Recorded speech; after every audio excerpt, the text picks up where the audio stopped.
예배는 개념이다. 네이버 검색창에서 검색하세요.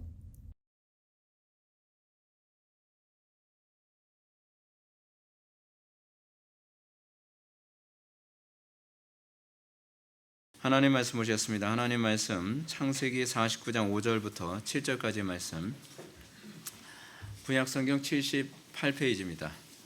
구약성경 78페이지, 창세기 49장 5절부터 7절까지입니다.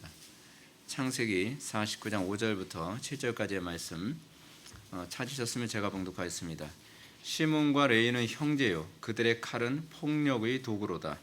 네오나 그들의 모의에 상관하지 말지어다. 내 영광아 그들의 집회에 참여하지 말지어다.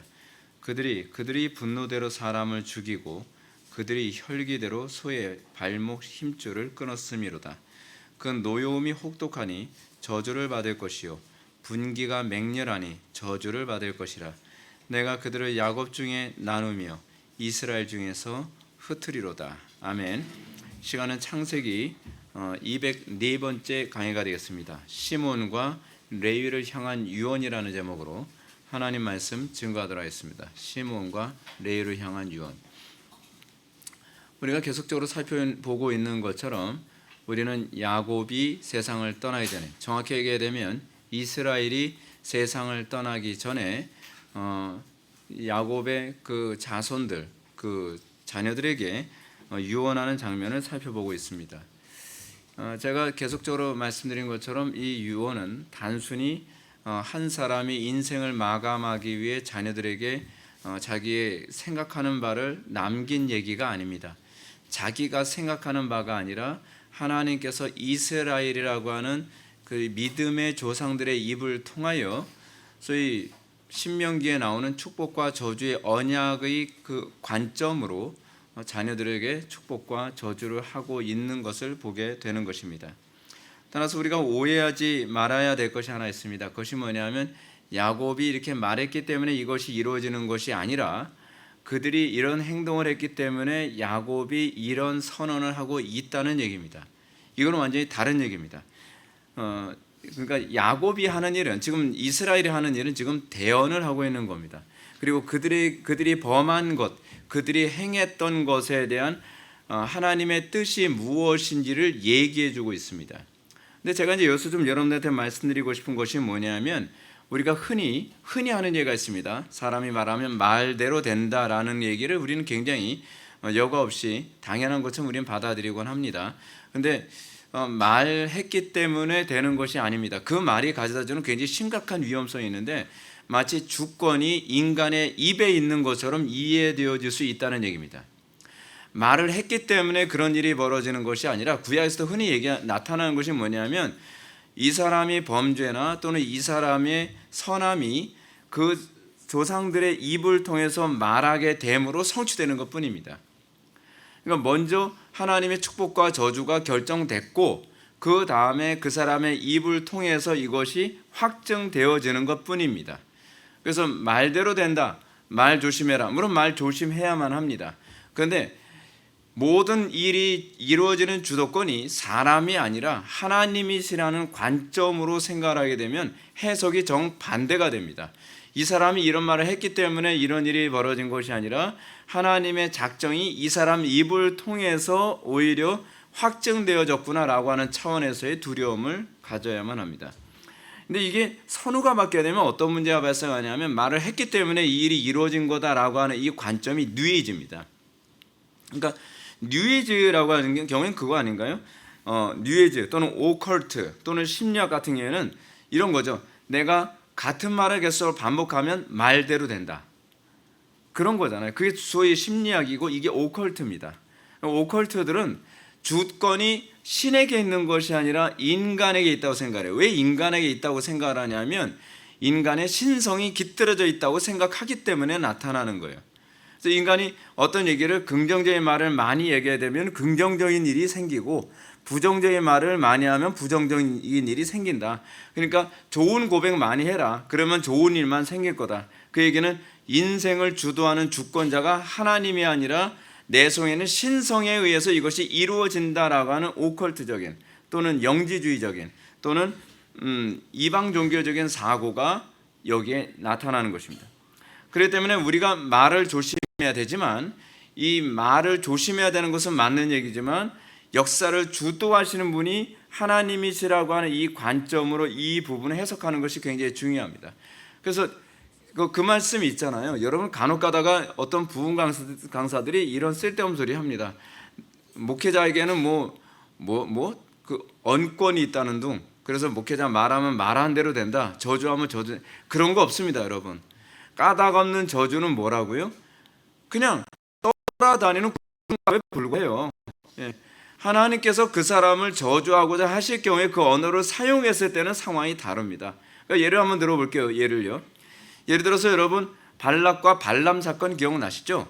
발락이 어느 날 발람 자기하고 이름 비슷한 그 거짓 선지자 불러다가 제발 이스라엘 좀 저주해라. 저주하면 이스라엘에게 저주가 임할 것이다. 여러분 발람이 저주한다고 해서 여러분 이스라엘의 저주가 임합니까? 저주 임하지 않습니다. 발람이 뭐라고 얘기합니까? 하나님께서 나를 통해 말하게 하시지 않는 한 나는 말할 수 없다. 그러니까 저주가 임하는 개념은 말을 했기 때문에 또는 부모가 자녀를 저주했기 때문에 자녀들한테 뭐 저주가 임한다든지 그 개념이 아니에요. 때로는 그러죠. 우리 부모가 말한 대로 저주가 임하던데요. 그거는요 저주받을 짓을 했기 때문에 하나님께서 그 입술을 통해 그런 말을 하게 하신 겁니다. 해석이 다른 거예요. 해석이. 그러니까 우리가 매 순간순간마다 우리의 해석이 사람 중심이냐 하나님 중심이냐에 따라서 같은 현상을 가지고 해석하고 이해하는 방식이 다르다는 것을 잘 염두에 두어야만 합니다. 자, 하여간 지난 시간에 이어서 우리는 야곱이 자신의 12 아들들에게 했던 유언을 계속적으로 살펴보고 있습니다. 지난 시간에 우리가 가장 큰 아들이었던 르우벤에게 내렸던 그 유언에 관해서, 그러니까 더 정확하게 얘기하면 유언이 아니라 대언이죠. 하나님의 말씀을 대언했던 부분을 우리가 살펴보게 되고요. 오늘 우리가 살펴볼 사람은 따로따로가 아니라 두 사람을 살펴봅니다. 시몬과 레위라고 하는 두 사람에 대해서 이제 우리가 살펴보게 될 텐데, 먼저 한번 봅시다. 5절 말씀을 보면 시몬과 레위는 형제요 그들의 칼은 폭력의 도구로다라는 말씀으로 시작을 합니다. 우리가 이게 원문을 해석하는 방식이 굉장히 중요한 이유가 이 부분에서도 잘 나타나게 됩니다. 이 본문을 보게 되면 굉장히 평범한 얘기처럼 들립니다. 특히 평범한 것이 뭐냐면 첫 번째 평가입니다. 먼저 여러분들 이 시몬과 레위에 관한 이 유언의 부분에서는요 축복이 한마디도 없습니다. 저주만 있습니다. 어떻게 자녀에게 저주만 할 수도 있을까요? 근데 이게 야곱의 심정이 아니라 하나님의 주권이기 때문에 그런 겁니다. 근데 첫 번째로 여기서 하는 말이 뭐냐면 첫 번째 평가는 시몬과 레위는 형제라는 것입니다. 이 부분이 해석이 좀 필요한 부분입니다. 형제다 하게 되면 우리는 대부분 한 배에서 태어난 자녀 이 정도로 우리는 이해할 수 있는 부분이거든요. 근데 여기서 이 부분에 대해서 고든 웬함이 이 부분을 어떻게 해석을 하냐면 여기서 형제란 동맹이나 연맹의 의미를 가지며 또한 더 완곡한 의미로서는 서로 공통된 대의를 가진 사람들에 대해 사용된다라고 얘기합니다. 그러니까 우리가 생각하는 것처럼 형제하게 되면 실제적으로 물리적으로도 형제죠. 한 배에서 태어난 두 아들이라는 차원에서 형제인 건 맞습니다. 근데 이 부분이 단순히 한 배에서 태어난 두 아들이라는 개념으로 얘기하는 것이 아니라는 것은 고든 웬함이 이 부분을 또는 동맹 또는 연맹 관계였다라는 부분을 얘기하는 이유가 있습니다. 왜냐하면 실제로 형제는 이 시몬과 레위뿐만 아니라 르우벤, 유다, 이사갈, 스불론도 한 배에서 태어났음에도 불구하고 굳이 시몬과 레위만을 너희는 형제라라는 말로 얘기했다는 겁니다. 이 얘기는 너희들이 누구의 자녀냐에 관한 얘기를 하고자 하는 것이 아니라 너희 둘은 항상 연맹 관계였다, 항상 동맹 관계였다라고 하는 부분을 얘기해 주기 위해서 이 표현을 사용했다는 사실입니다. 자, 근데 좀 더 우리가 이 부분을 저는 좀 더 이제 근원적인 주장을 하고 싶은데 그것이 뭐냐면 형제라는 말은 이중적인 의미가 내포됐다는 거죠. 그것은 시몬과 레위가 한 부모에게서 태어난 형제라는 차원에서 어때요? 동질성이 있죠. 여러분 한 배에서 태어나면 그만큼 더 어떻게 내편되기가 쉽잖아요. 서로 동맹하기가 쉽잖아요. 서로 연맹하기가 쉽죠. 그렇죠. 그런 관점과 또 하나 뭐냐면 이것이 이들로 하여금 연맹하게 만드는 중요한 동기로 작용했다는 부분을 사실은 같이 연결해서 이해할 필요성이 있다는 것입니다. 여러분 그런 거 있잖아요. 같은 지역에서 태어난 사람들은 서로 그만큼 연맹하기가 쉽죠. 또 같은 피부색을 가지고 있으면 그만큼 연맹하기가 쉽죠. 그렇죠? 또는 같은 나라에서 태어난 그런 사람이라고 한다면 미국 같은 나라에서 태어났을 때 그만큼 더 가까워지기가 쉽죠. 물론 우리나라 사람들은 더 잘 멀어지지만 중국인들 같은 경우는 같은 중국인이라고 하는 동지성까지 훨씬 더 잘 친해지고 그러지 않습니까? 뭐 그런 개념이죠. 자, 근데 여기서 우리가 아주 중요한 사실을 발견해야 됩니다. 야곱은 자기 두 아들의 과거 행적을 염두에 두고 이 두 아들에 대해서 예언하고 있다는 사실이에요. 이게 굉장히 중요한 부분입니다. 근데 그들이 어떤 일을 했냐면 나쁜 일을 할 때마다 연맹이 잘 됐어요. 나쁜 일을 할 때마다 한마음 한뜻이 너무 잘 되는 거예요. 여러분 형제들 가운데서도 그런 형제들 있잖아요. 유난히 뭐 나쁜 일 할 때 뭐 뜻이 잘 맞아요. 지금 여기서 다른 여러 형제들이 있는데 뭐 르우벤도 있고 뭐 이사갈도 있고 스불론도 있고 뭐 유다도 있는데 다른 형제들하고는 이 연대가 잘 안 되는데 말이에요. 신기하게 시므온과 레위는 뭐 나쁜 짓 하자 그러면 형도 그 생각했어? 나도 생각이 같아. 이런 식으로 연대가 굉장히 잘 맞았다는 얘기입니다. 이것은 정말 끔찍한 일이죠. 왜냐하면 그들은 잘못된 판단에 대해서 서로가 서로를 제동해주는 역할을 해주는 것이 아니라 서로의 잘못된 판단에 지지 기반이 됐다는 얘기입니다. 이게 굉장히 위험한 겁니다. 여러분 잘못 판단했을 경우에는 제동해주는 역할을 해주는 것이 좋은 관계잖아요. 그렇죠? 근데 제동해주는 관계가 아니라 오히려 판단이 틀렸음에도 불구하고 지지해줌으로써 그 나쁜 길을 걸어가는데 오히려 동력이 됐다는 사실입니다. 더군다나 그들은 같은 부모에게서 태어났다는 동질의식 때문에 더 이런 부분에 있어서 연맹을 이루는데 훨씬 유리했다는 사실이죠. 잠언은 이 부분에 대해서 다음 같은 말로 우리에게 교훈합니다. 내 아들아, 악한 자가 너를 꾀일지라도 따르지 말라.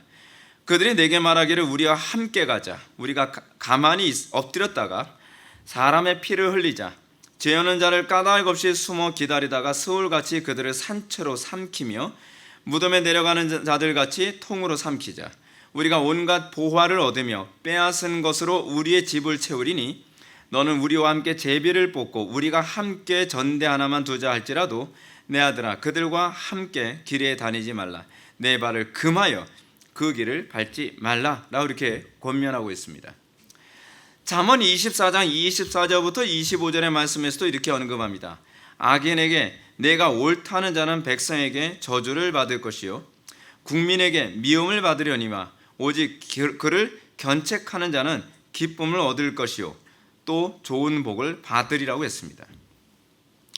우리가 인생 살아가면서 우리는 과연 어떤 사람들을 지지해주고 어떤 사람들을 지지해주지 말아야 될 것인가에 관한 판단이 명확하게 서는 것만큼 또 복된 것이 없습니다.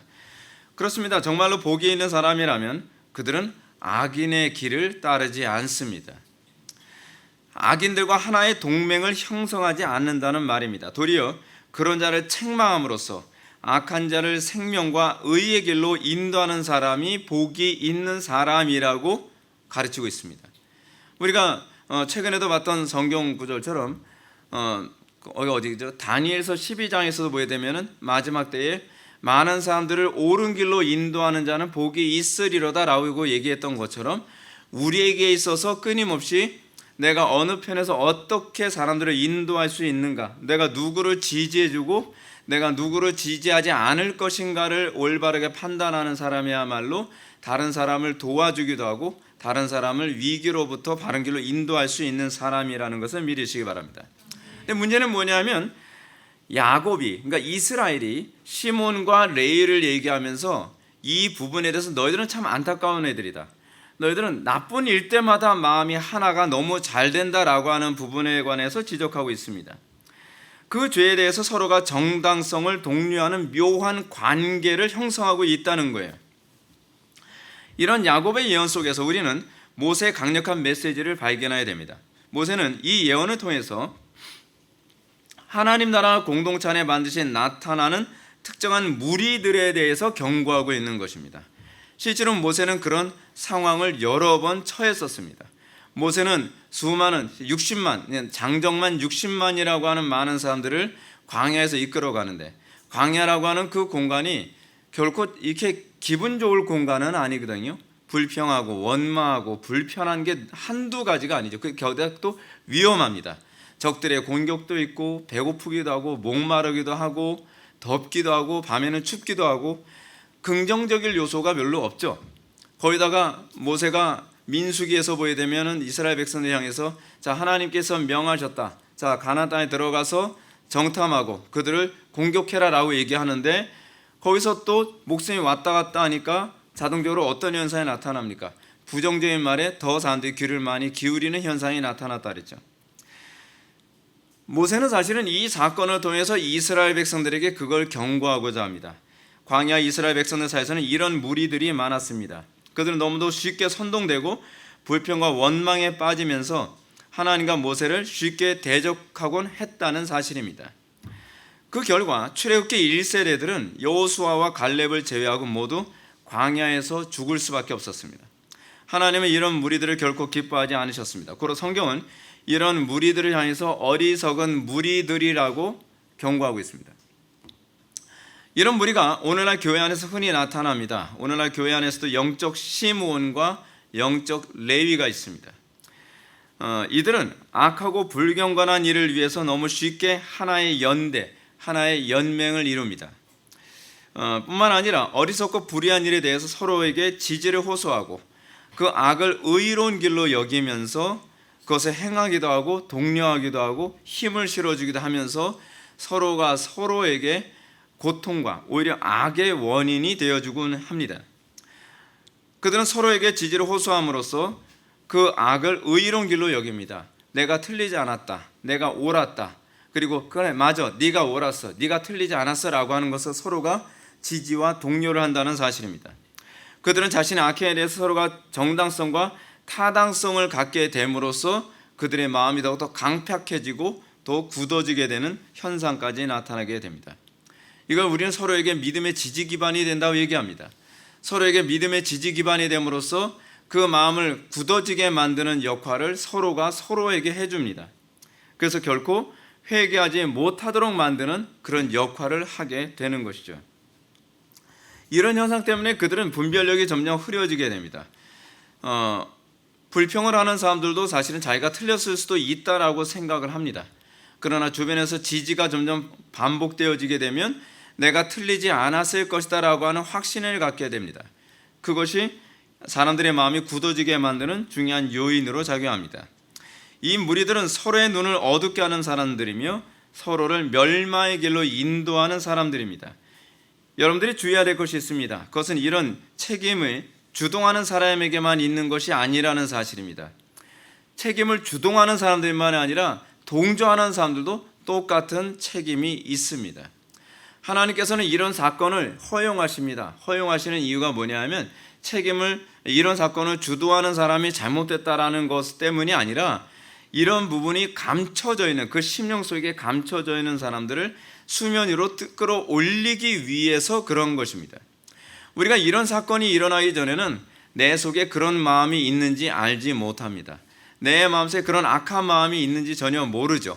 근데 이 부분이 주변 사람들에서 움직이게 될 때 내 속에 그 마음이 있다는 것을 그때 비로소 깨닫게 됩니다. 그런데 우리가 이단에 빠지게 될 때 어떨 때 이단에 빠지게 됩니까? 여러분, 우리는 흔히 이단이라고 얘기하면서 정죄 잘 합니다.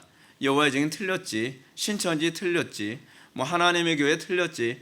우리는 다른 이단에 대해서 굉장히 정죄를 많이 합니다. 그리고 평소에 그거에 대해서 동의합니다. 근데 어느 날 신천지나 하나님의 교회나 여호와의 증인이나 이런 사람들 만나면 어느 날 갑자기 마음이 바뀝니다. 자석처럼 끌려갑니다. 그러면서 한순간에 자기가 이제껏 왜 그에 대해서 동의를 안 했는지 혼란스러워지는 현상까지 나타나게 됩니다. 사람들 그럽니다. 너 왜 그쪽으로 가게 됐어? 그러면 뭐에 홀린 듯이 그랬다는 거예요. 뭐에 홀린 듯이. 근데 여러분, 이게 홀린 듯이가 아니라 내 속에 그게 있었던 것을 내가 의식하지 못했을 뿐입니다. 그래서 이것이 수면 위에 올라오게 되는 것입니다. 우리는 항상 깨어 있어야만 합니다. 항상 무장해야만 합니다. 내 속에 그런 죄악됨이 있지 않는가 항상 두려워해야만 합니다. 사도 바울이 얘기합니다. 다른 형제가 넘어졌을 때 그 사람들 정죄만 할 것이 아니라 나도 동일한 범죄에 빠질까 두려워하라라고 얘기합니다. 왜냐하면 여러분 솔직히 우리의 마음속에는 그 동일한 죄악이 항상 도사리고 있습니다. 우리가 간음을 하는 사람들을 정죄할 때 우리는 과연 내가 간음하지 않을 수 있다고 장담할 수 있습니까? 내가 그런 상황에 처하지 않는다고 한다면 과연 내가 동일한 범죄에 빠지지 않을 수 있을 것이라고 장담할 수 있겠느냐 하는 것입니다. 우리는 이단에 빠진 사람들 너무 쉽게 정죄합니다. 쉽게 정죄할 문제 아닙니다. 나에게도 동일한 정말 내 성향에 딱 맞는 이단이 있을 수 있다니까요. 그랬을 때 여러분들이 거기에 안 빠질 수 있다고 뭐로 장담할 수 있냐는 거예요. 우리는 항상 긴장해야만 합니다. 우리 항상 깨어 있어야만 합니다. 그래서 제가 여러분한테 누누이 말씀드리는 게 그겁니다. 항상 깨어 기도하라고요. 항상 긴장하라고요. 여러분 우리는 미혹으로부터 강할 수 있다. 난 미혹으로부터 안 넘어진다. 아무도 장담 못합니다. 베드로조차도 어떻습니까? 나는 안 넘어질 겁니다. 나는 절대로 주님을 배신하지 않을 겁니다 라고 얘기하지만 그렇게 얘기했던 베드로가 예수님이 보는 앞에서 3번씩이나 부인했습니다. 누굴 정죄할 문제가 아닙니다. 오히려 베드로가 다른 그 제자들을 정죄했죠. 나는 1등 제자이기 때문에 나는 안 그렇습니다. 다른 제자들은 다 주님을 버릴지라도 저는 주님을 버리지 않을 것입니다. 여러분 인생에서는 장담할 수 있는 것이 없습니다. 하여간 이유 어쨌든 간에 우리는 내가 영적 시몬이나 레위로 발견되었을 때에 야곱은 이런 사람들에게 내리는 저주가 무엇인가에 관해서 엄중하게 경고하고 있습니다.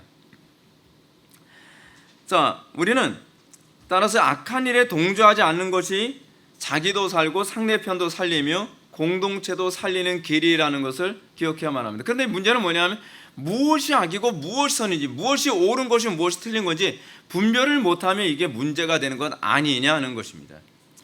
여러분 영적으로 일단 마음이 굳어진 사람은요 아무리 설득해도 귀담아 듣지 않습니다. 아무리 여러분 타당성 있고 논리적으로 얘기한다고 해서 사람들 설득되지 않습니다. 제가 수도 없이 겪어봤는데요, 아무리 논리적으로 얘기해도 이미 자기 생각에 딱 굳어져 버리면 더 이상 움직이지 않습니다. 문제는 뭐냐면 이런 생각이 뿌리를 내리고 이런 생각이 자리를 잡기 전에 같은 공동체 지체들과의 관계 안에서 서로가 이 부분이 틀렸다라고 얘기해주며 옳은 길로 갈 수 있도록 권면할 수 있는 그런 공동체가 형성되는 것이 굉장히 필요하다는 사실입니다. 모세 시대 때는 이런 사람들로 말미암아 모세와 공동체가 항상 심각한 위기를 아주 상습적으로 겪었습니다. 하나님은 이스라엘 전부를 다 진멸시킬 계획까지도 했었습니다. 내가 너 빼놓고 싹 다 내가 다 죽이고 내가 너를 통해서 다시 민족을 이루겠다라고 생각할 정도로 하나님은 굉장히 분노하셨습니다. 모세 당시 이스라엘 공동체에서는 끊임없이 시몬과 레위가 계속적으로 출몰했습니다. 생각이 많은 사람들이 모여서 하나의 어떤 집단을 형성하고 집단을 형성한 그 사람들이 공동체 전체를 항상 위기로 몰고 몰았습니다. 우리가 얘기했던 것처럼 12정탐꾼 중에서 10명의 정탐꾼도 결국은 영적 시몬과 레위였다라고 볼 수밖에 없습니다. 그런데 이 문제가 가정의 부부 안에서 이루어지게 된다면 심각한 결과를 초래하게 됩니다. 특히 이제 그리스도의 공동체 안에서 부부 역할은 매우 중요합니다. 부부란 옳은 일을 위해서는 하나의 연명을 이루게 될 때 하나님의 영광을 나타내지만 그리고 또 세상과 싸우는 일에 있어서 부부가 한 마음 한 뜻이 되면 세상과 싸우는 중요한 동력자가 됩니다. 하나님께서는 이런 이유 때문에 결혼을 허락하셨죠. 결혼이라고 하는 것은 하나님의 일을 위해서 서로 동력하는 관계가 되라고 하나님께서 부부를 주신 것입니다. 하나님께서 아담을 창조하시고 아담이 소위 경작 활동을 하는데 혼자서 일하는 것이 보기에 좋지 않아요. 그래서 하나님께서 그 경작을 돕도록 하기 위해 돕는 베풀로서 아내를 주셨는데, 문제는 뭐냐 하면 하나님 나라 경작을 위해 부부가 하나가 됐을 때는 하나님의 영광이 나타나지만 하나님의 뜻을 거역하는 데 부부가 하나가 되게 되면 그것만큼 심각한 문제가 없다는 사실입니다. 부부는 선한 일에는 서로가 동력자가 되어야 되지만 옳지 않은 일에 대해서는 서로가 브레이크 역할을 잘 감당하도록 주신 대상이라고 생각을 합니다. 그러나 만일 부부가 선한 일에 하나를 이루고 악한 일에 대해서는 서로가 제동장치 역할을 하지 못한다면 그 부부는 영적 시몬과 레위로 전락하고 맙니다. 하나님 나라의 기업은 그들에게서 떠나버리고 말 것입니다. 그렇기 때문에 사도 베드로는 부부에 대해서 생명의 은혜를 함께 이어받은 자로 알라라고 이렇게 가르치고 있습니다. 이러한 사실에 대한 교훈은 사도행전에서 아나니아와 삽비라 사건에서도 우리는 잘 나타납니다. 아나니아와 삽비라가 나쁜 일에 마음이 하나가 됐습니다. 이스라엘 공동체 안에서 유무상통하는 일을 보니까 사람들이 이 부부가 시기심이 일어났습니다. 그래, 저 유무상통하니까 사람들한테 박수 받고 괜히 영광 받지 않냐? 자, 그러니까 우리 부부도 이 부부는 우리도 재산을 팔아서 나누자. 근데 이제 누가 주도했는지는 알 수가 없어요. 주도했는지 알 수 없지만 다 재산을 팔아서 나누는 것처럼 하면서 어느 정도는 감추자. 그래서 누군가는 제동을 걸었어야 됐습니다. 남편 쪽이든 아내 쪽이든 제동을 걸었어야 되죠. 근데 제동 거는 장치가 없는 겁니다. 제동을 걸지 않고 이 아나니아와 삽비라가 한 마음이 되는 바람에 결국 이 아나니아와 삽비라 이 두 부부는 베드로가 보는 앞에서 다 즉사해서 죽을 수밖에 없었습니다. 하나님 나라 유업을 받지 못하고 그들이 제외돼 버리고 만 것이죠. 이런 일은 제가 목회 사역을 하면서 가장 빈번하게 느끼는 실제적인 일입니다. 제가 목회 사역하는 가운데 부부가 하나님 앞에 바로 서지 않을 경우는요, 한쪽이 불경건한 마음을 품더라도 제동을 못 해줍니다. 과거에 우리 교회에서 그런 문제로 권증이 일어났었던 적이 있었습니다. 권증을 했더니 자기 배우자 중에 한 명이 권증을 받는 것이 안타깝다고 부부가 같이 권증받는 자리에 같이 나와서 오히려 교회에 대해서 굉장히 불쾌하다는 그런 표현을 했어요. 그러니까 그걸 서로가 사랑이라고 생각하는데 사랑이 아닙니다, 여러분. 남편에게 힘이 돼주겠다고 자기도 같이 와서 같이 벌받겠다고 얘기하는데 그거는 반항하는 거거든요. 오히려 이 부분에 대해서 우리가 정말 부끄럽습니다. 오히려 제가 제동장치 역할을 하지 못해서 죄송합니다. 벌을 받아야 될 것은 제가 더 벌을 받아야 됩니다 라는 그런 태도를 견뎌야 되는데 왜 우리만 잘못했다 그래? 그러면서 오히려 두 사람이 같이 나와서 그렇게 행동을 했던 걸 부분 보면서 참 안타깝더라고요. 그렇게 행동하는 게 아닙니다.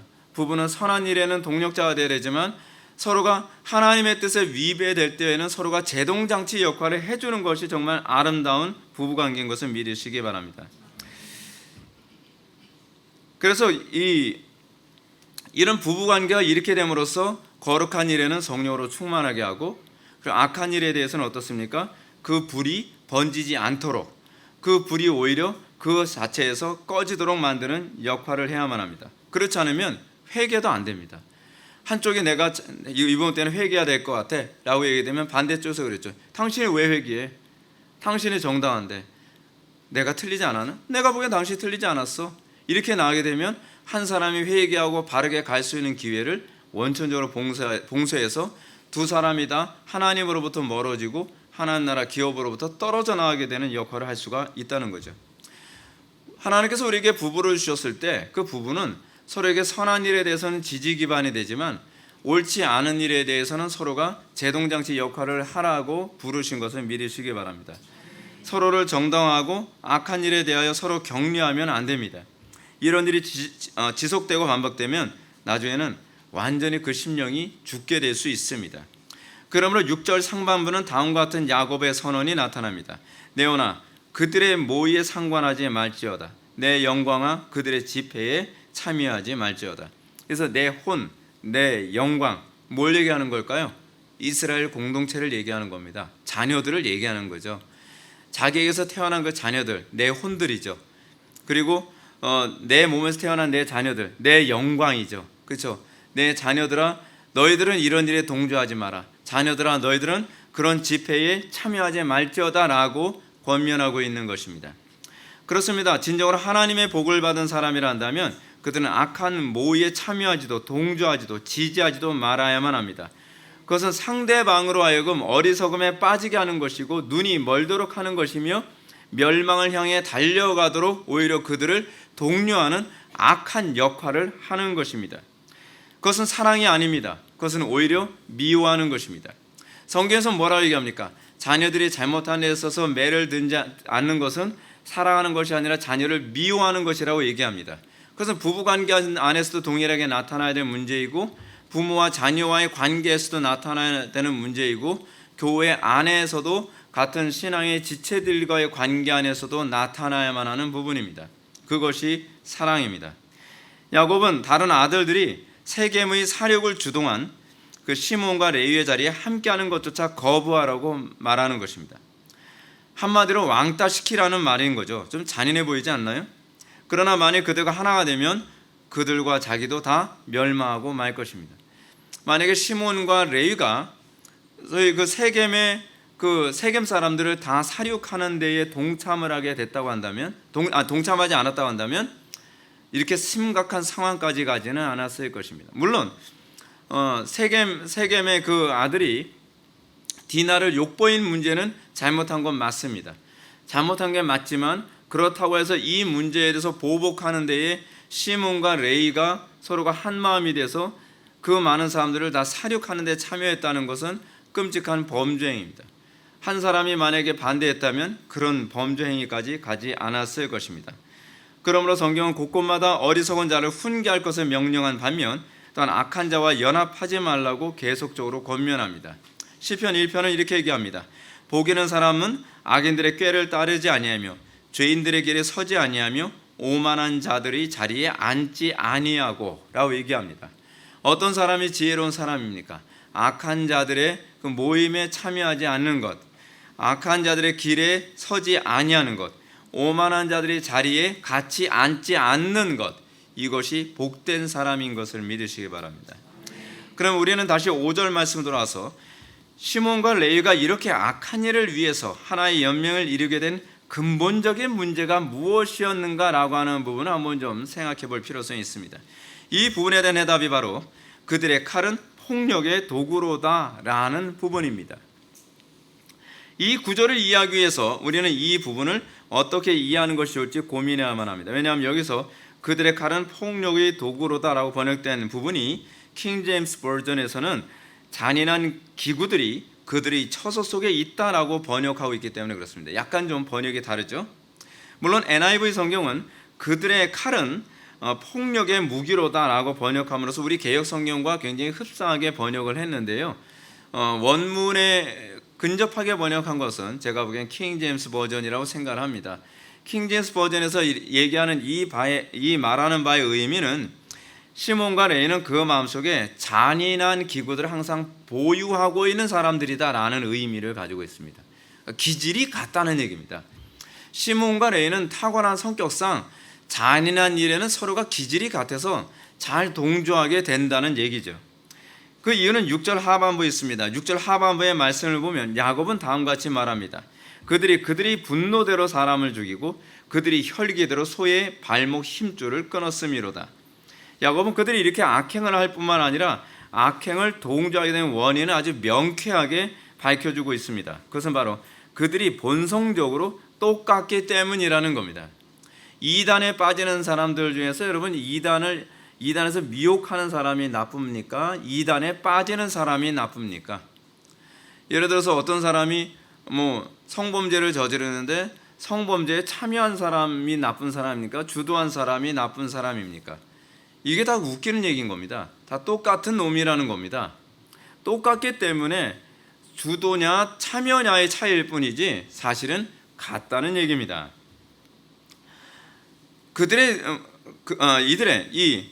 분노대로 사람을 죽이고 그들의 혈기대로 소의 발목을 끊었다라고 하는 이 부분을 세번역 성경은 이렇게 의역합니다. 그들은 화가 난다고 사람을 죽이고 장난삼아 소의 발목 힘줄을 끊었다라고 이렇게 얘기합니다. 시몬과 레위는 아마도 어렸을 때서부터 이런 이 악행에 의해서 서로가 팀워크가 굉장히 잘 맞았던 것 같습니다.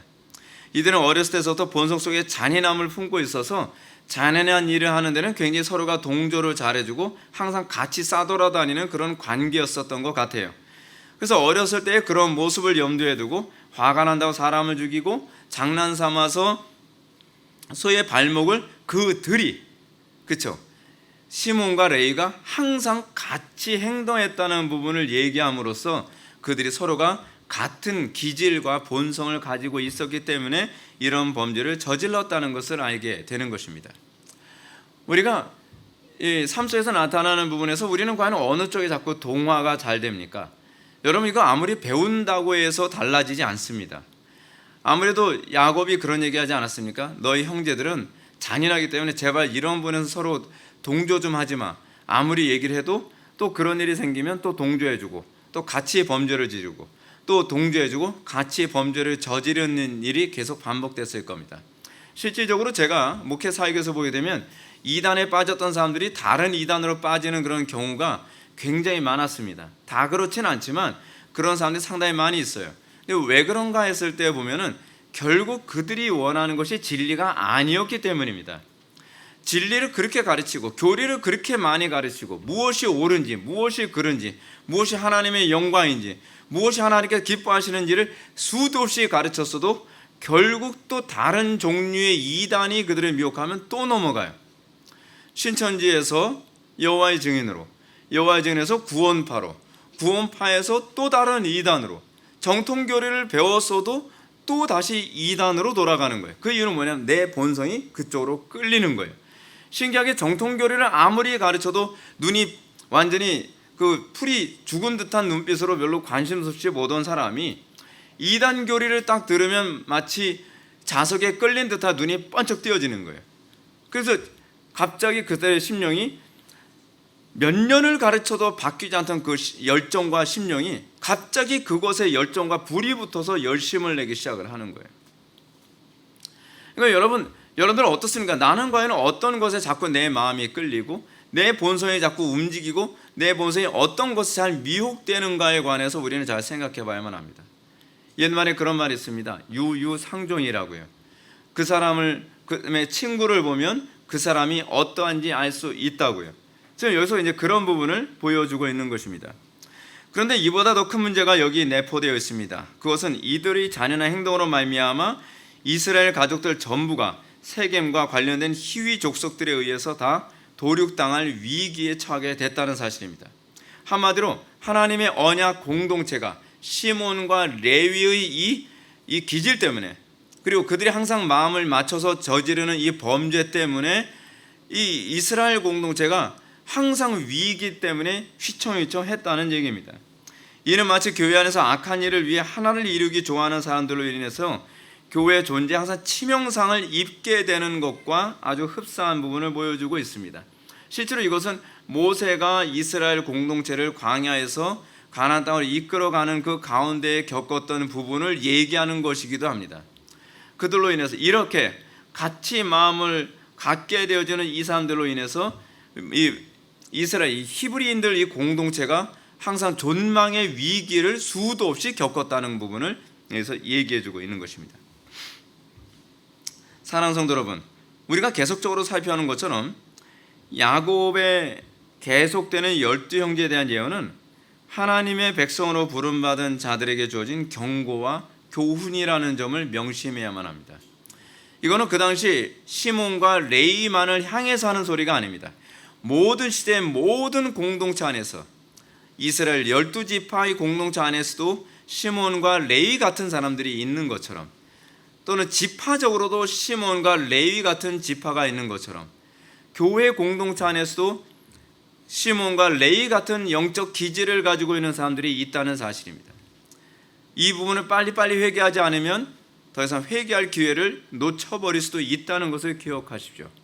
하나님께서 수많은 사건들을 통해서 너희들 심령 속에서 어떤 모습이 작용하고 있는지를 뒤돌아보라고 끊임없이 주님께서 우리들에게 경고하고 계십니다.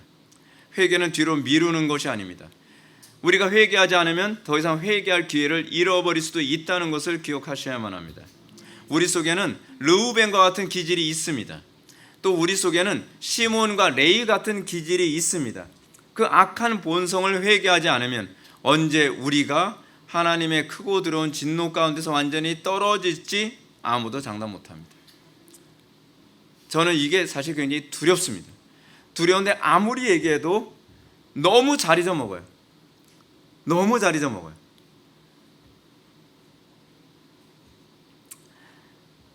우리가 표면적으로 하나님의 언약 백성으로 부름받은 증거가 분명히 보이는 사람들 가운데서도 그 언약으로부터 유기될 사람들이 있다는 것을 기억하십시오.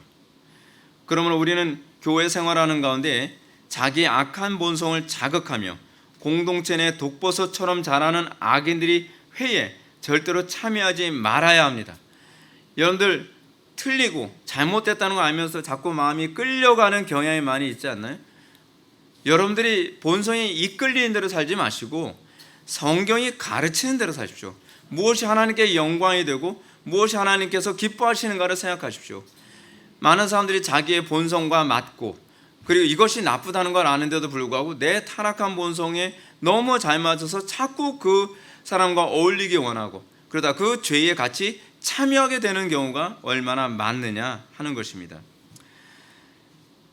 우리가 이런 식으로 해서 공동체 내의 죄악이, 공동체 안에서의 불평이, 그리고 공동체 안의 혼돈이 독버섯처럼 자라고 그래서 나중에는 공동체 전체가 위기에 빠지기도 한다는 것을 기억하셔야만 합니다. 그들의 회가, 이런 악인의 회가요, 어떨 때는 부부가 될 수도 있습니다. 부부관계에 있어서도 이 부분에 대해서는 굉장히 조심해야만 합니다.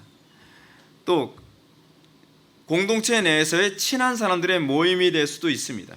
그 외에도 어떤 동질감을 주는 사람일 수도 있습니다. 그들은 너무도 자기의 본성에 맞아서 자석처럼 끌리는 사람들이고 그들하고 있으면 편한 관계고 그리고 그들과 있으면 항상 마음이 소통이 잘 되는 그런 관계일 수 있다는 사실입니다. 그런데 하나님께서는 이런 사람들을 통해서 우리를 저울질하십니다. 하나님께서는 끊임없이 네가 하나님보다 더 사랑하느냐 아니면 네가 이쪽을 더 사랑하느냐에 관한 문제가 있어서 끊임없이 저울질하십니다. 우리 회복의 교회 안에서는 이런 일이 과거에도 굉장히 많이 있었지만 이런 일이 생길 때마다 꼭 같이 무너지고 넘어지는 사람들이 있습니다. 굉장히 힘들죠. 굉장히 마음이 힘듭니다. 그래서 제가 자주 얘기합니다. 저는 이 얘기를 수도 없이 했습니다. 긴장해야 된다. 무장해야 된다. 깨어 있어야 된다. 제발 좀 기도해라. 제발 좀 기도해라. 근데 여러분들 항상 그럴 때 여러분들 마음속에 어떤 마음이 먼저 들어옵니까? 나는 아니겠지. 나는 아니겠지. 그렇지 않습니다. 그 사람이 내가 될 수도 있다고 하는 것을 항상 기억하셔야만 합니다. 혹시 내가 시므온과 레위가 아닌가? 내 마음속에 지금 그 마음이 있는 것 아닌가? 이 부분에 대해서 끊임없이 점검해야만 합니다. 저는 지금 이 설교가 사실은 한 7년 정도 전에 했던 설교입니다. 그때도 이 말씀을 가지고 동일하게 경고했었습니다. 그런데 항상 이 경고를 해도 신기하게 사람들은 항상 이 경고를 귀담아 듣지 않습니다. 그런데 여러분들이 이 말씀을 가지고 다시 여러분들 자신에서 냉철한 태도로 좀 견지해 주셨으면 좋겠습니다. 좀 여러분들 심령 너무 믿지 마십시오. 만물보다 심히 부패하고 거짓된 것이 우리의 마음입니다. 우리는 끊임없이 감시해야 되는 관계고 우리의 심령을 항상 점검해야 되는 대상입니다. 그렇지 않으면 자신으로 인해서 상대방의 오류를 강화시킬 수 있습니다.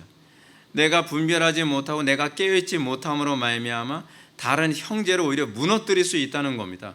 다른 형제가 틀렸을 때 틀렸다고 얘기해 줄 수 있어야 되는데 오히려 거기에 동조해 줌으로써 그 형제를 그 자매를 같이 죽이는 자리에 있을 수 있다는 것을 기억해야 돼요. 내 아내를 또는 내 남편을 그것으로 인해서 죽일 수가 있습니다. 내 자녀를 여러분들의 자녀들이 대부분 왜 잘못되는지 아십니까? 자녀들의 잘못된 부분을 동조해 주면서 잘못됩니다. 여러분 다윗의 삶을 한번 들여다보십시오.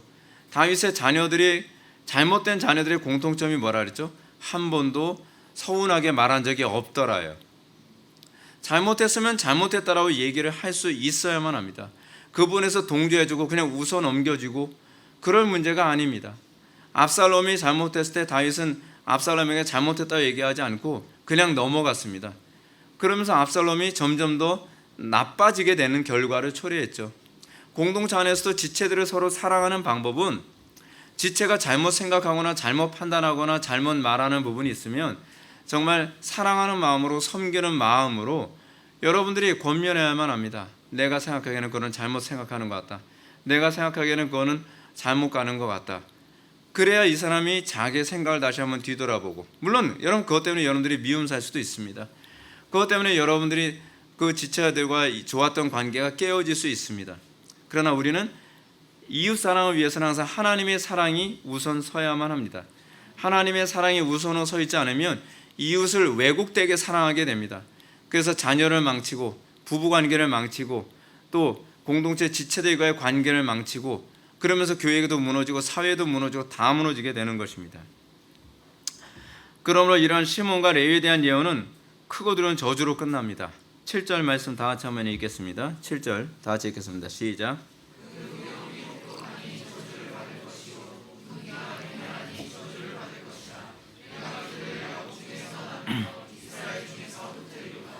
아멘. 이 시몬과 레위에 대한 저주는요, 저주라는 말을 두 번씩이나 반복하면서 그들의 이 행위가 얼마나 이스라엘 공동체에 위협적이었고 위험했는지를 잘 보여주고 있습니다. 그들의 악한 일로 그들은 한통속이 되었고요, 그리고 그 한 부족의 남자들을 다 도륙하는 엄청난 범죄에 빠지게 되었습니다. 그 결과 야곱의 가족들까지도 다 진멸될 수밖에 없는 그런 위기 가운데 빠지게 되었죠. 그렇기 때문에 야곱은 저주라는 말을 두 번이나 사용하면서 굉장히 단호한 태도로 이 문제를 다룹니다. 그 노여움이 혹독하니 저주를 받을 것이요 분기가 맹렬하니 저주를 받을 것이라. 뿐만 아니라 야곱은 이렇게 얘기합니다. 내가 그들을 야곱 중에서 나누며 이스라엘 중에서 흩으리로다 라고까지 얘기합니다. 이 얘기는 무슨 얘기냐면 그들이 하나님의 나라의 유업으로부터 그들이 제외될 거라는 사실입니다. 그들이 하나님 나라 유업을 받지 못할 것이라고 얘기하고 있는 겁니다. 여러분, 근데 이게 어떻게 성취됐을까요? 어떻게 성취된지 알면 굉장히 충격적입니다. 레위는 여러분 어떤 식으로 성취가 됐죠? 레위는 성전을 봉사하는 지파가 되다 보니까 따로 기업이 없습니다. 그렇죠? 이게 그것 때문에 그렇게 된 거예요. 이 야곱이 내린 저주의 이 내용 때문에 기업이 그들에겐 주어지지 않습니다. 그래서 어떻게 해요? 다른 지파들의 기업에 얹혀 사는 그런 삶을 살게 됐죠. 이 지파가 여러 지파로 흩어져서요. 그래서 이렇게 그들에게 기업이 없어지게 된 겁니다. 한편으로는 이들에게 주어진 직분 때문이지만 또 한편으로는 야곱이 했던 그 저주와 관련을 맺고 있었던 것입니다. 근데 여러분, 그 시몬은 그럼 어떨까요? 시몬 지파는요, 유다에 속한 지역에 위치한 몇몇 성읍을 받았지만 얼마 지나지 않아서 유다 족속으로 흡수돼서 역사적에서 슬며시 사라집니다. 이 부분과 관련된 구절이 여호수아서 19장 1절과 여호수아서 19장 9절에 나옵니다. 여호수아서 19장 1절을 보면 둘째로 시므온 곧 시므온 자손의 지파를 위하여 그들의 가족대로 제비를 뽑았으니 그들의 기업은 유다 자손이 기업 중에서라. 유다 자손이 기업 중에 들어가 버리고 맙니다. 또 19장 9절을 보면 시므온 자손의 이 기업은 유다 자손이 기업 중에 취하였으니 이는 유다 자손이 분깃이 자기들에게 너무 많으므로 시므온 자손이 자기 기업을 그들의 기업 중에서 받음이었더라 라고 해서 이 유다 자손의 이 기업 안에 은연중에 흡수되어지고 나중에는 시므온 지파가 사라지게 됩니다. 사랑하는 성도 여러분, 우리는 오늘 시므온과 유다에게 주어진 예언을 살펴보면서 우리 자신을 뒤돌아보게 됩니다. 이 경고의 예언은 우리 모두를 항상 두려움과 긴장감에 떨게 만들 것입니다. 여러분, 우리는 삶의 매 순간순간마다 이런 죄를 저지르는 것 또는 나하고 마음 맞는 사람들하고 같이 있는 걸 우리는 본성적으로 좋아하지 않나요? 제가 매번 우리 교회 지체들 보면은 속이 터지는 게 항상 친한 사람들하고만 친하고 좀 공동체 안에서 좀 겉도는 사람도 있으면 관심 가져달라는데 별로 관심 갖지 않죠. 잘하는 거 절대로 아닙니다. 우리는 여러 지체들과 같이 공유하고 그러면서 우리는 서로 성도가 진리 안에 서로 교통하는 그런 관계 안에 있어야만 합니다. 성도가 진리 안에서 교통하는 것이 아니라 육적인 것 또는 불평 또는 원망 그런 것들로 교통이 잘 이루어지면 그건 굉장히 위험한 겁니다. 그거는 빨간불입니다. 아주 빨간 시뻘건 불입니다. 영적 레위와 영적 시몬이 될 수도 있다는 것을 기억해야만 합니다. 근데 우리는 자꾸 그런 말에 귀를 더 잘 기울이고 쉽게 교통이 일어납니다. 성경이 우리에게 요구하는 것은 하나님의 진리 안에서 성도가 서로 교통해야 된다는 것입니다. 근데 우리가 이 교통보다는 다른 것에 교통이 일어나는 것으로 이 공동체 안에서의 모임을 즐거워한다면 그건 굉장히 심각하고 위험한 일이죠. 우리가 하나님 나라를 기업을 얻을 형제로서 우리는 같이 모였습니다. 그렇다고 한다면 우리는 우리 지체들이 하나님 나라 기업에서 유익이 될까 두려워하는 마음으로 어떻게 하든지 형제들이 그 진리로부터 거룩함으로부터 벗어날 것 같으면 자꾸 권면을 해서 자꾸 끌어줘야만 합니다. 자꾸 그들의 영적 상태가 정상화될 수 있도록 기도해주고 기도의 자리로 끌어주고 그리고 하나님의 말씀으로 권면해서 그들이 이런 하나님 나라의 기업에서 멀리 가지 않도록 해야만 합니다. 부부관계에서도 동일합니다. 부부관계에서도 서로가 정말 바른 신앙의 길로 권면해줘야만 합니다. 물론 그것 때문에 아마 부부관계에서 굉장히 다툼이 일어나기도 할 겁니다. 그러나 그것이 배우자를 사랑하는 방법입니다. 자녀들도 그럴 수 있습니다. 자녀들에게 경건한 방식으로 이끌어가면 짜증난다, 싫다, 매일 기도하러 가야 되냐, 매일 가정 예배 해야 되냐, 이렇게까지 꼭 우리가 신앙생활을 해야 되냐라고 자녀들이 불평하고 원망할지 모르지만 그것이 자녀들을 사랑하는 방법이고 자녀들이 하나님 나라 기업에 참여할 수 있도록 돕는 방법입니다. 여러분, 사탄이 하와를 미혹할 때 사용했던 수법이 무엇이었습니까? 아담을 다이렉트로 무너뜨리는 것이 아닙니다. 사탄은 하와를 미혹할 때 이 하와의 마음을 누구보다도 이해하고 있으며 그의 억울함과 고통을 대변해 주기로도 하는 것처럼 접근합니다. 그러면서 하와의 마음을 사죠. 그리고 그 말 속은 그 말에 속은 하와는 사탄과 하나의 연합을 형성하고 그 결과 사탄이 받아야 할 멸망에 같이 떨어지고 맙니다. 정령 죽으리라는 그 선언은 사실은 사탄이 받았던 저주였고요. 그 저주에 결국 하와도 참여하게 되는 겁니다. 우리는 날마다 어떤 대상과 연합하기를 기뻐하는지를 고민해야만 합니다. 이 연합의 교리는요, 굉장히 무서운 교리입니다. 하와가 멸망한 것은 사탄과 연합했기 때문이거든요. 죄와 연합했기 때문에 그렇습니다. 사탄과 연합하는 방법은 죄고요. 우리가 하나님과 연합하는 방법은 진리입니다. 우리가 진리 안에 날마다 거하고 그래서 우리가 그 진리 안에서 거룩함을 추구할 때에 우리가 세상의 미혹으로부터 넘어지지 아니하고 우리가 그리스도와 날마다 연합하여 거룩한 길로 가게 될 것입니다. 우리가 매 순간마다 나는 과연 그리스도와 연합한 삶을 살아가는가? 나는 세상과 연합하여 삶을 살아가는가? 나는 경건한 사람들과 연합하기를 기뻐하는가? 아니면 불경건한 사람과 연합하기를 기뻐하는가? 우리는 매 순간마다 우리 자신을 뒤돌아봐야만 합니다. 점검해 봐야만 합니다. 그 달콤한 상황이라고 해서 여러분들이 그것에 넘어가면 안 됩니다. 우리가 살아가는 이 시대는 미혹이 극에 달한 시대에 있습니다. 악한 마귀 사단은 우는 사자처럼 삼킬 자를 찾아 두루 돌아다니고 있고요. 우리가 예상치 못했던 방법으로 우리를 넘어뜨리려고 합니다. 그럴 때마다 깨어 있어야만 합니다. 여러분들 기도하지 않으면 안 보입니다. 여러분들이 영적으로 깨어 있지 않으면 여러분들 절대로 보이지 않습니다. 아담을 미혹했던 건 가장 사랑했던 하와입니다. 우리 주변의 미혹은 바보들이 미혹하는 게 아닙니다. 그리고 내가 싫어하는 원수 같은 인간들이 미혹하는 게 아닙니다. 오히려 내가 가장 사랑하고 신뢰하는 사람들에 의해서 그 미혹을 받을 수 있다는 것을 잊지 말아야만 합니다. 시대가 점점 어두워져 갑니다. 저는 여러분들이 한 사람이라도 믿음의 선한 싸움에서 승리하고 그런데 거룩한 이 전쟁에서 승리해서 같이 영광스러운 면류관을 차지하기를 원합니다. 그건 여러분들이 설교를 듣고 곧바로 잊어버리는 것이 아니라 항상 마음에 새기고 나도 동일한 죄에 빠질 수 있을 거라는 두려움으로 항상 경계할 때에 여러분들이 그 영광스러운 그 승리의 면류관을 소유하게 될 것을 믿으시기 바랍니다. 기도하시겠습니다. 거룩하시고 자비로우신 하나님 아버지, 우리가 오늘 이 시간 시몬과 레위에게 내린 야곱의 유언을 우리가 살펴보면서 우리의 심령은 과연 어떤 상태인지를 다시 한번 뒤돌아보게 됩니다. 우리가 형제를 사랑하는 것이, 우리가 가족들을 사랑하는 것이 과연 어떻게 하는 것이 사랑하는 것인지를 다시 한번 뒤돌아보게 됩니다. 우리가 항상 우리 자신을 뒤돌아보고 점검할 수 있게 하여 주시고, 우리가 때로는 불편한 방법이지만 그 방법을 통해서도 형제를 사랑할 수 있는 그런 지혜로움을 우리에게 허락하여 주옵소서. 예수님의 거룩하신 이름으로 기도올려옵나이다. 아멘.